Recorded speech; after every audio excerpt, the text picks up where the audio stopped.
오늘 본문을 보면 베세메스에 있었던 여호와의 언약궤가 기럇 여아림으로 옮겨진 것을 볼 수 있습니다. 사무엘하 6장에 의하면 이곳은 훗날 바알레 유다라고 불리기도 하는데요. 언약궤는 언덕에 살고 있었던 아비나답의 집으로 옮겨지고 그의 아들 엘르아살이 책임을 지고 이 언약궤를 지키는 자로 임명됩니다. 아마도 이들은 제사장 그룹이었던 것 같습니다. 자, 2절에 보면 언약궤가 약 20년 동안, 굉장히 긴 기간이죠, 이곳에 머물러 있었다라는 의미심장한 내용이 있습니다. 훗날 다윗 왕이 이곳에 있었던 언약궤를 왕궁으로 옮기게 되는데 그 시간까지 더하면 도합 70년 이상을 이 기럇 여아림이라는 곳에 언약궤가 머물게 됩니다. 자, 언약궤로 상징되는 하나님께서 이스라엘의 변두리거든요. 이 지역에서 20년 동안 머물게 되었다는 것은 역설적으로 이스라엘 백성들이 여전히 하나님을 마음의 중심으로 모시지 않았다는 의미입니다. 하나님은 중심이 되고 싶으셨어요. 하나님은 이스라엘 백성들의 왕이 되고 싶으셨습니다. 하나님은 이스라엘 백성들을 통치하고 싶으셨습니다. 그렇지만 그들은 썩 내키지 않았던 겁니다. 왜 그럴까요? 그 이유는 아주 단순합니다. 사실 이스라엘 백성들은 자기가 자기의 삶의 주인으로 살고 싶은 욕망이 있었습니다. 하나님을 진정한 주인으로 인정하면서 살기가 매우 부담스러웠던 겁니다. 안타까운 것은 그 결과 하나님께서 그들에게 복을 주실 수가 없었습니다. 3절 끝부분에 보시면 그리하면 너희를 블레셋 사람의 손에서 건져내시리라 라는 말씀이 있는데, 이 말씀에 의하면 그 20년이라는 기간 동안 이스라엘 백성들은 여전히 블레셋의 영향력 아래에서 고통스러운 삶을 살았다는 것을 확인할 수 있습니다. 그런데도 이스라엘 백성들은 그 20년이라는 긴 시간 동안 전혀 이 사실을 깨닫지 못했던 겁니다. 그러고 보면 우리가 진심으로 회개하고 하나님께로 돌아가는 것은 정말 어려운 일인 것을 알 수가 있습니다. 첫사람 아담과 하와를 한번 생각해 보십시오. 그들도 선악과를 따먹는 죄를 범한 후에 숨어버리지 않습니까? 하나님께서 찾아오셔서 너희가 어디 있느냐? 너희가 어찌하여 이런 일을 했느냐? 라고 추궁하시지만 그들은 하나님 앞에 회개하지 않습니다. 그리고 이제 이후에는 사울 왕의 이야기가 나오는데요. 사울 왕도 어떻습니까? 하나님께서 사무엘을 통해서 말씀하실 때 회개하지 않습니다. 회개하지 않고 오히려 변명하죠. 참 사람이 자기 자신을 알고 자기 자신의 죄를 깨닫고 거기서 돌이킨다라고 하는 것이 정말로 어려운 일이라는 것을 우리가 깨달을 수 있습니다. 오늘 본문을 보면 그들이 하나님께 돌아가지 않았기 때문에 아무런 역사도 없었고 하나님이 개입하실 수도 없었다는 것을 알 수 있습니다. 그들은 20년 동안 여전히 블레셋 영향 아래서 정말 고통스러운 세월을 보내야만 했습니다. 그러다가 드디어 20년 만에 삶이 너무 피폐해지고 고통이 너무 심해지기 때문에 그때야 비로소 이제 하나님을 찾게 되는데요. 2절 말씀에 이스라엘 온 족속이 여호와를 사모하니라 라는 말씀이 바로 그 이야기입니다. 여기서 사모하니라 이 말씀이 굉장히 중요한 단어인데 이게 사랑했다는 표현이 아닙니다. 막 하나님을 갈망했다는 표현이 아닙니다. 이 단어는 슬퍼했다, 통곡했다, 애곡했다, 이런 뜻입니다. 20년 만에 그들은 하나님을 향하여 슬퍼하고 통곡하며 눈물을 흘리며 고걸했습니다. 자기가 자신의 삶의 주인이 되어서 살아가다 보니 살기가 너무 어려웠기 때문이죠. 다른 신들을 섬기면서 이 세상의 논리를 따라가면 행복하게 잘 살고 부자가 될 줄 알고 그렇게 살았는데 결과적으로 더 비참해진 겁니다. 그거를 깨닫는데 무려 20년이라는 세월이 걸렸던 겁니다. 그런데 어떻게 보면 늦게나마 깨달은 것도 은혜예요. 왜냐하면 제일 무서운 것은 하나님께서 간섭하지 않으시고 그대로 내버려 두시는 것이기 때문입니다. 로마서 1장에 보면 그런 표현들이 있죠. 하나님께서 내버려 두셨다라는 표현. 사도 바울을 통해서 2번이나 그런 표현들이 등장합니다. 그러므로 하나님께서 그들을 마음의 정욕대로 더러움에 내버려 두사. 정욕대로 살도록 그냥 하나님이 간섭하지 않으셨다는 겁니다. 그걸 신학적으로 육이라고 말합니다. 이 때문에 하나님께서 그들을 부끄러운 욕심에 내버려 두셨으니 라는 말씀도 있습니다. 부끄러운 욕심에 내버려 두셨대요. 세상 사람들 자기 마음대로 살면서 잘 사는 것 부러워할 게 아닙니다. 욕심대로 살도록 하나님이 유기하신 거예요. 그 무서운 심판입니다. 부러워할 내용이 아닙니다. 그래서 역으로 생각해 보면 징계가 있다는 사실이 얼마나 큰 축복이고 감사한 것인지 모릅니다. 하나님께서 그냥 내버려 두시면 우리에게는 아무런 소망도 없기 때문에 하나님이 징계하시는 것, 그것도 감사해요. 그런 관점에서 이스라엘 백성들이 20년 동안 고통스럽고 힘든 시간을 보낸 거 사실 은혜입니다. 왜냐? 하나님께서 그들을 포기하지 않으셨다는 증거이기 때문입니다. 하나님은 변두리에서 가만히 계신 것 같지만 가만히 계신 것이 아니죠. 실제로는 이스라엘 백성들이 계속해서 돌아올 수 있도록 고난으로, 고통으로 그들의 삶에 섭리하고 계셨던 겁니다. 20년 만에 이제 깨닫고 통곡하면서 슬퍼하면서 하나님을 찾는 이들의 모습을 보면은 사사시대의 특징을 우리가 다시 한번 확인할 수 있습니다. 조금 살만하면 하나님을 떠나고 그러다가 하나님께서 징계하시면 또 죽겠다고 아우성치면서 하나님께 도와달라고 매달리는 그런 반복적인 모습이 여기서 또 재현되는 것을 봅니다. 그때마다 하나님은 불쌍히 여기셔서 구원자를 보내주시는데 오늘 본문에서도 하나님께서 보내신 하나님의 중보자 사무엘이 이제 역사의 전면에 등장하는 것을 봅니다. 우리가 여기서 또 하나의 은혜를 발견할 수 있죠. 이스라엘 백성들을 위해서 하나님께서 오래전부터 친히 중보자를 준비하셨다는 거, 이거 은혜입니다. 2장 35절 말씀해 보면 내가 나를 위하여 충실한 제사장을 일으키리니 그 사람은 내 마음 내 뜻대로 행할 것이라. 하나님께서 말씀하셨어요. 그런데 이 말씀의 1차적인 충실한 제사장, 그 사람이 바로 사무엘이죠. 그렇다면 하나님께서 이스라엘 백성들의 타락을 미리 예상하셨던 거예요. 그리고 중보자를 미리 준비하신 겁니다. 자, 이런 관점에서 생각해 보면요, 회개라는 것도요, 사실은 다 하나님의 은혜예요.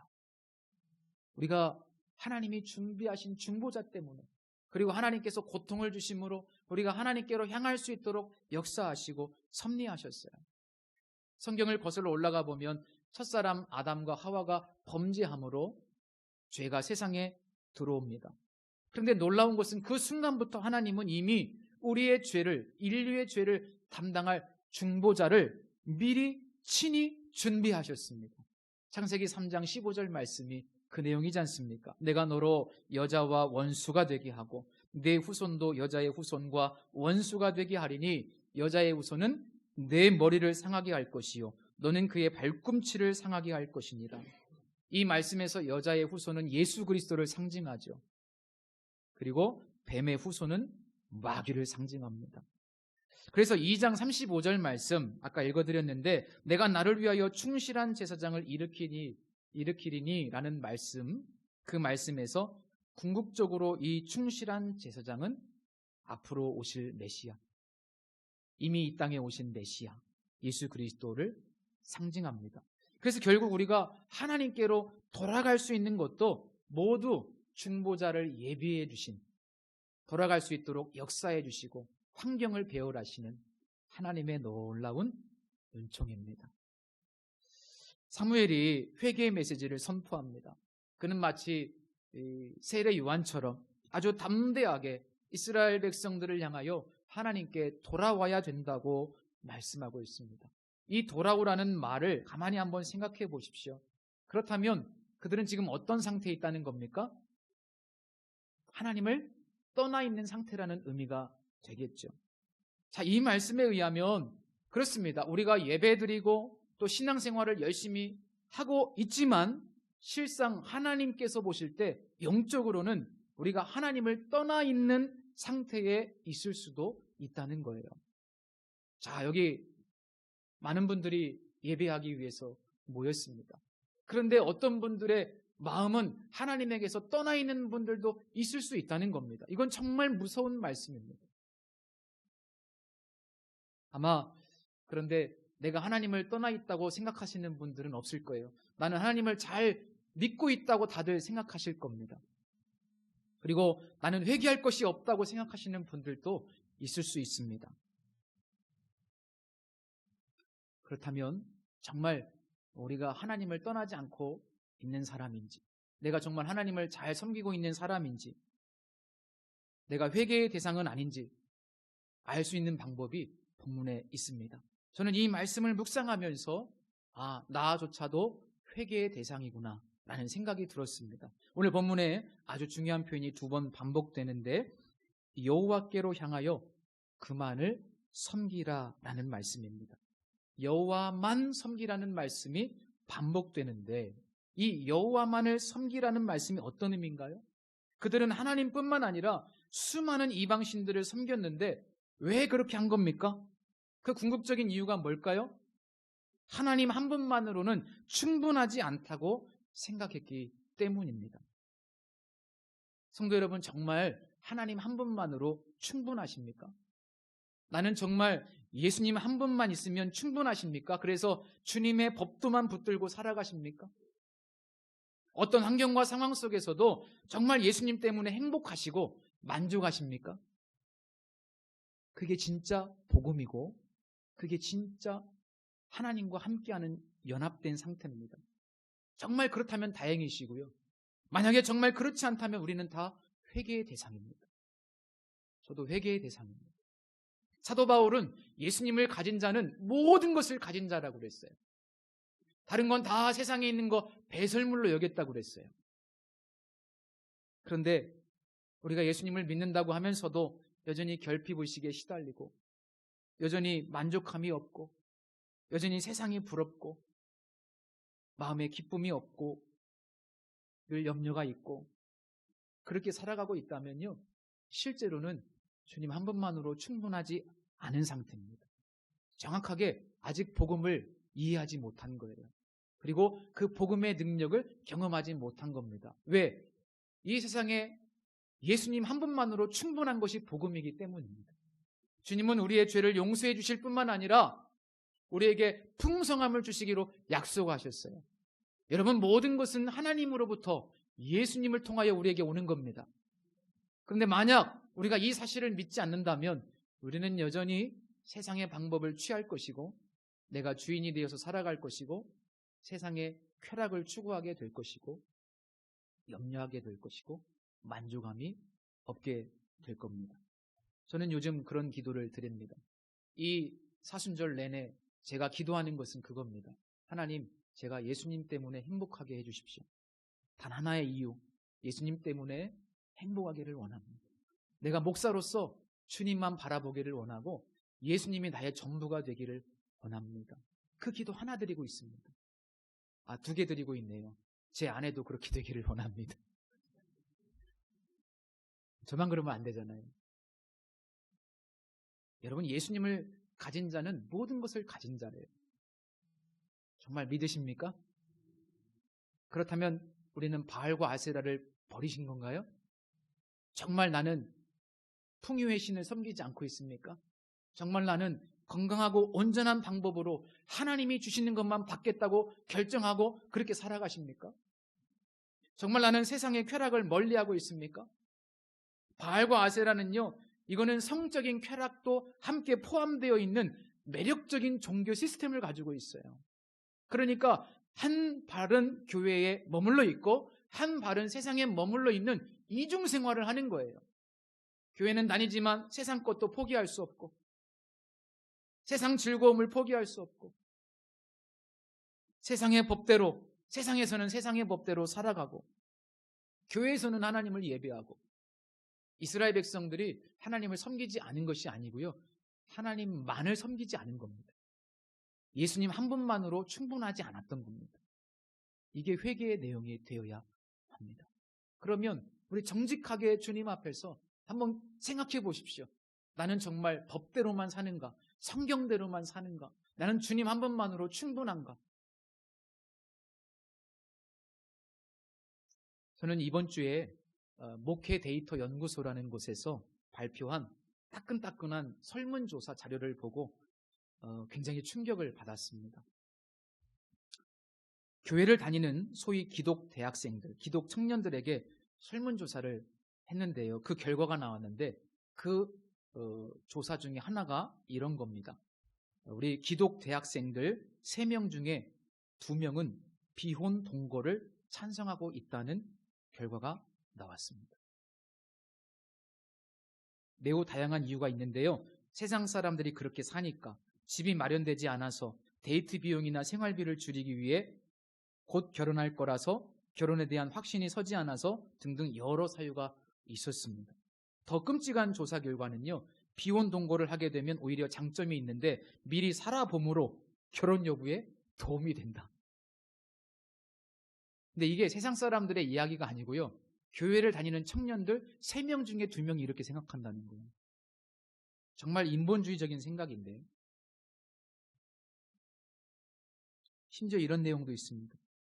비혼 동거자 3명 중 1명 이상은 현재 동거인과 결혼 계획이 없다.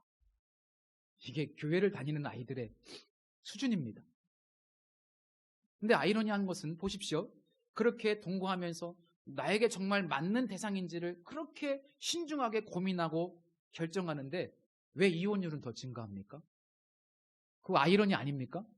그렇게 신중하게 살아보고 결혼하고 나랑 맞는지 한번 궁합을 본다고 그러고 그러면 결혼하면 잘 살아야지. 왜 이혼율은 계속 더 늘었나요? 다 마귀의 음성이죠. 다 거짓입니다. 다 속고 있습니다.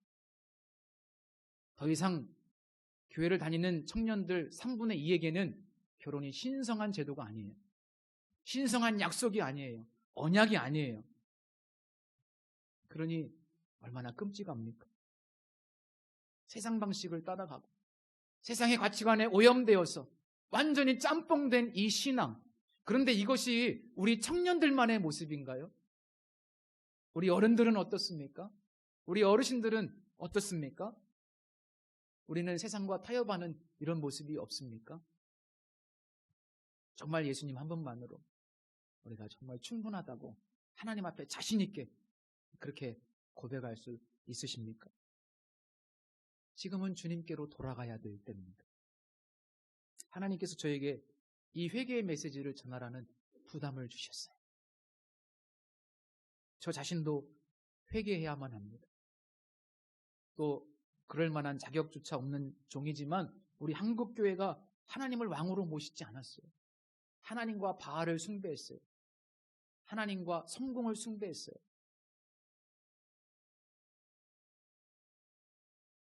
그래서 어떻게 보면 한국교회가 우리 한국교회의 수준이 세상으로부터 손가락질 당하는 그런 모습으로 전락했지 않습니까? 너무나 불행한 모습입니다. 개역신학 용어사전에서는 회개를 이렇게 정의합니다. 참된 슬픔과 겸손 가운데서 의지적으로 죄에서 돌이켜 그리스도께 나아가는 일. 또한 참된 회개는 단순한 뉘우침 이상의 것이다. 그 회개에는 죄 죽임이 포함되며 그 결과로 지성과 감성, 행동의 변화가 생겨난다. 회개는 일시적인 사건이 아니라 신자들의 삶 전체에 걸쳐 이루어져야 하는 일이다. 오늘 본문에 보면 이스라엘 백성들이 사무엘의 음성을 듣고 진심으로 하나님께 돌아가는 것을 볼 수 있습니다. 그들은 모든 우상을 버립니다. 그리고 미스바에 모여서 기도하면서 물을 붓고 종일 금식하면서 죄에서 돌이키는 것을 볼 수 있습니다.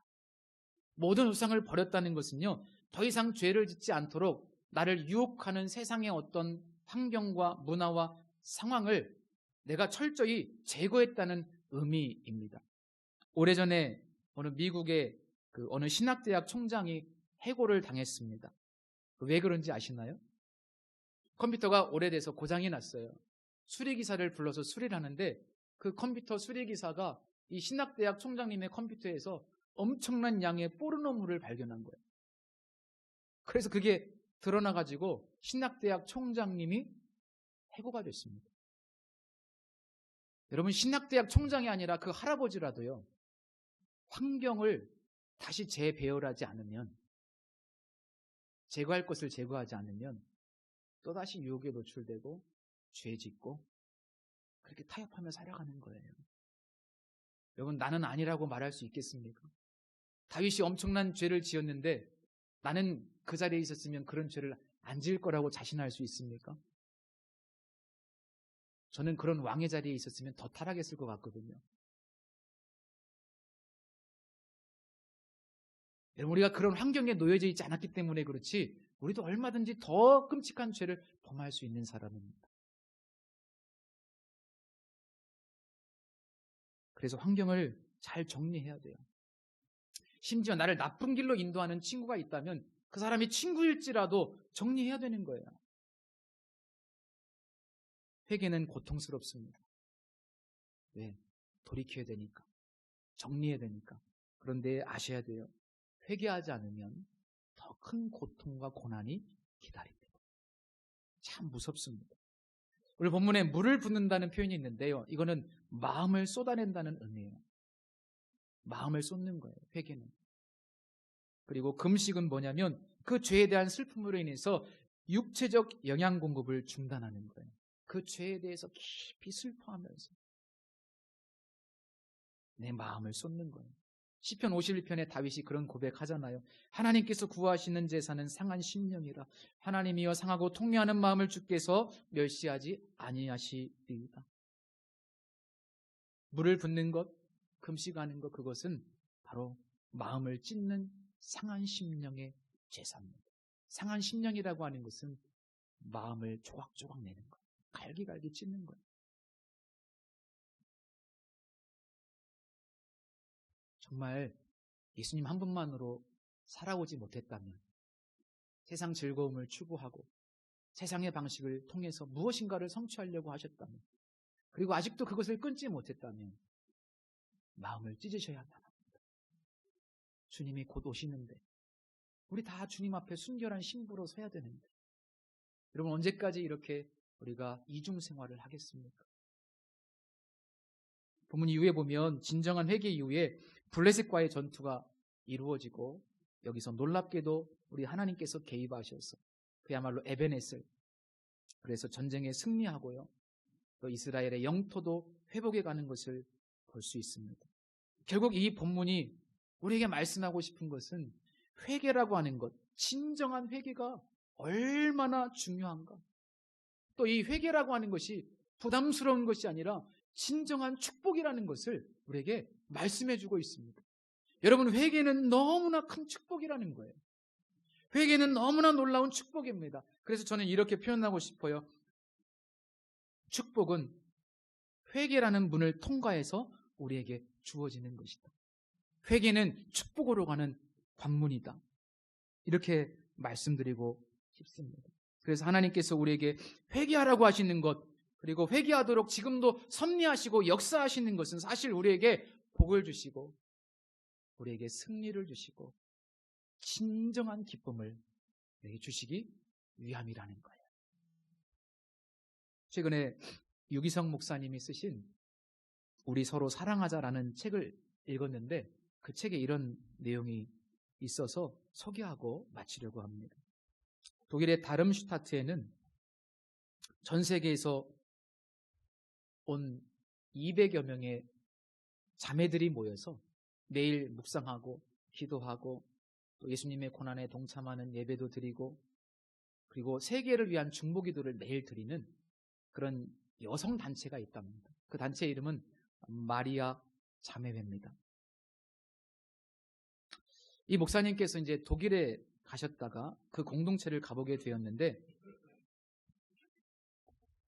하루 일과 중에 매우 특별한 저녁 일과가 있다는 거예요. 뭐냐? 저녁 예배가 다 끝나면 소위 빛 가운데 교제의 시간이 있답니다. 빛 가운데 교제의 시간. 하루 종일 같이 지내는 동안에 곁에서 듣고 보았던 그 자매의 어떤 모습을 그 자매에게 다시 정확하게 이야기해 주는 거예요. 예를 들면 뭐 아침에 봤는데 얼굴이 어두웠다든지 식사를 할 때 당신이 이런 말을 했다든지 이런 당신의 모습이 조금 좀 좋지 않았던 것 같다라든지 이런 하루 동안에 있었던 이야기를 그 빛 가운데 교제의 시간에 본인에게 다 얘기해 주는 거예요. 이게 정죄하는 게 아니고 사랑의 마음으로. 그러면 이제 그 이야기를 듣고 아, 내가 그렇게 보였구나. 오늘 내가 이런 언어를 사용해서 상대방을 불쾌하게 했구나.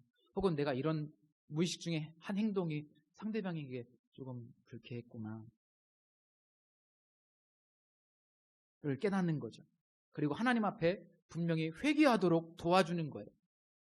그런데 그들이 이런 문화를 갖게 된 이유가 있었습니다. 1944년도, 오래전이죠. 이 마리아 자매가 다름슈타트에 처음 이제 공동체 그 건물을 짓기 시작을 했는데 그때는 2차 대전이 끝날 때쯤이었답니다. 그래서 연합군 막 비행기들이 늘 이 독일을 와서 폭격을 했다는 거예요. 여기도 마찬가지로 막 폭격을 당했습니다. 그래서 온전한 건물이 하나도 없었대요. 그리고 폭격이 계속 진행되는 거죠. 근데 그 상황에서 이제 공동체 건물을 지어야 되는 상황이 되었는데 얼마나 두려웠겠습니까? 폭격 속에서. 근데 이제 그분들은 이런 생각을 했대요. 우리가 하나님을 믿는데 왜 우리 마음이 이렇게 두렵고 불안한가? 우리 하나님을 믿는데 혹시라도 우리가 마음에 회개할 것이 있어서 어떤 죄가 있어서 그런 것은 아닐까? 하면서 다 같이 모여가지고 회개할 것을 고백하는 시간을 그때부터 가졌다는 거예요. 매일. 그래서 조금이라도 하나님 앞에 고백할 것이 있으면은 서로 죄를 고백하고 성경에 나온 것처럼 서로 죄를 고백하라고 그러잖아요. 목장 모임에서 이게 이루어져야 되는 거예요, 사실은. 누구 때문에 섭섭했고 누구를 미워했고 뭐 욕심부렸던 거, 게을렀던 거 이런 거를 계속 고백하고 난. 그런데 그렇게 계속해서 매일 고백을 했는데 그러면서 마음이 담대해지더랍니다. 하나님과 나 사이에 막힌 것이 단 한 가지도 없는 거예요. 그렇게 되니까 밤에 잘 때요 너무나 편안하게 잠을 자더래요. 그리고 아침에 일어났는데요 너무나 개운하고 감사한 마음이 막 마음에 회복이 되고 그런 마음으로 또다시 건물을 짓고 그러면서 이런 걸 깨닫는 거죠. 아, 우리가 이렇게 늘 우리 자신을 하나님 앞에 빛 가운데 내놓고 사는 것이 정말 놀라운 축복이고 능력이었구나. 하나님이 회개하라고 말씀하신 이유가 우리에게 기쁨을 주시고 복을 주시기 위함이었구나. 그걸 깨닫게 된 거예요. 그러고 보면 제가 이 말씀을 보면서 내가 진짜 회개한 적이 언제였나? 이런 생각이 들어요. 진짜 신앙생활하면서 우리 회개를 잘 안 해요. 죄의식조차 별로 없어요. 진짜 무서운 거예요. 이 유기성 목사님이 처음에 거기에 갔을 때 그 교회의 분위기가 그 공동체의 분위기가 왜 이렇게 밝고 기쁨이 있는지를 잘 몰랐다는 거예요. 그런데 나중에 깨달은 거죠. 아, 진정한 회개의 공동체. 매일 조그만 거라도 회개하려고 몸부림치면서 그렇게 살아가는 그 모습. 그것 때문에 회개의 기쁨이 충만한 거예요. 회개의 기쁨이 뭐예요? 죄 용서의 기쁨이잖아요. 내가 구원받은 거, 용서받은 기쁨. 여러분 회개라고 하면 막 침울한 분위기, 우울한 분위기를 생각하기 쉽죠. 그게 아니에요. 회개는 기쁨이에요. 다윗이 회개했지만 하나님이 기쁨을 회복시키고 춤을 추며 그 나 같은 죄인을 용서해 주신 하나님의 놀라운 은혜를 기쁨으로 예배하고 찬양하는 것을 보십시오. 회개는요, 우리가 다시 기쁨을 회복하도록 하시기 위해서 하나님이 주신 거예요. 회개는요, 우리에게 하나님이 축복을 주시기 위해서 주신 거예요. 그래서 회개하고 이렇게 빛 가운데 살아본 사람들은 회개가 얼마나 큰 축복인지를 아는 겁니다. 혹시 자꾸 우울한 기분에 빠지시거나 쉽게 그런 감정들에 노출되시거나 기쁨이 없다면요, 여러 가지 이유 중에 하나가요, 회개하지 않았기 때문에. 이거 묵은 것들을 털어내야 돼요. 그래야 심령에 기쁨이 막 솟는 거예요. 상한 심령을 가지고요, 진심으로 돌이키고 또 환경도 잘 정리하고 매일 세수하듯이 자백하며 살아간다면 우리는 정말 큰 기쁨 속에서 예수님 한 분만으로 진짜 충분하다는 것을 발견하실 수 있을 겁니다. 승리와 축복과 진정한 기쁨은요, 반드시 회개라는 문을 통해서 우리에게 주어진다는 것을 기억하시고요. 이제 고난주간이 시작돼요. 이 고난주간 우리가 특별히 마음을 정하고 우리 주님 앞에 진심으로 참여하면서 돌이키면서 환경도 정리해보면서 그래서 용서의 기쁨이 충만하게 회복될 수 있기를 예수님의 이름으로 축복합니다. 기도하겠습니다. 하나님 아버지, 오늘도 주님께서 우리에게 이 고난주간의 시작점 앞에서 회개의 메시지를 주셨습니다. 정말 나는 예수님 한 분만으로 충분한가? 예수님이 전부라고 믿는가? 하나님만 있으면 된다고 생각하는가? 이 질문 앞에 우리가 결정하게 하시고 반응하게 하여 주셔서 진짜로 하나님이 나의 삶을 경영하시고 이끄시고 복되게 하시는 복음의 축복을, 풍성함을 누리는 모두가 되게 하시고 회개를 통해서 다시 한번 죄 용서의 기쁨과 은혜와 감사가 충만하게 흐르는 우리 모두가 될 수 있도록 이 한 주간 은혜를 베풀어 주옵소서. 예수님의 이름으로 기도드립니다. 아멘.